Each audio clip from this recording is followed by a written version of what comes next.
ខ្ញុំពីមុនចាថតឆ្ងាញ់រហូតចាផ្អែម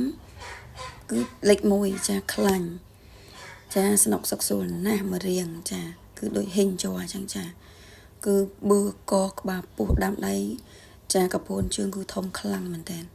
ចានេះគឺខ្ញុំពីមុនខ្ញុំចាជាមនុស្សដែលយើងមានមនុស្សស្រីកូន2មិនដែលនឹកស្មានថាខ្លួនឯងអាចធ្វើបានតែពេលនេះគឺខ្ញុំអាចធ្វើវាបានហើយចាគឺការហាត់ប្រាណគឺពិតជាជួយយើងឲ្យយើងមានរាងស្អាតយ៉ាងពិតប្រាកដមែនហើយចាំភីងគឺបានដុតខ្លាញ់បានល្អចាមានអត្ថប្រយោជន៍ច្រើនជួយដល់សុខភាពពេលនេះគឺខ្ញុំអាចប្រែខ្លួនឯងពីមនុស្សដែលធាត់លើសគីឡូមកជាស្រីស្អាតបានដោយជោគជ័យចាគឺអាកំបាំងរបស់ខ្ញុំចាក្រោយពីហាត់ប្រាណចាមិនតែហាត់ប្រាណមួយមុខទេណាចាចាំភីងជួយយើងបានតែ20%ទេចាអីដែលសំខាន់គឺខ្ញុំមានរបស់ពិសេសដែលជួយខ្ញុំបានគឺ Herbalife ចាក្រោយពីហាត់ប្រាណគឺខ្ញុំតែងតែញ៉ាំ Herbalife ជារៀងរាល់ថ្ងៃ Herbalife ចាគឺជាអាហារបំពេញសុខភាពល្អខ្លាំងមែនទែនដែលអាចជួយជំរុញការសម្រកកាឡូយើងបាន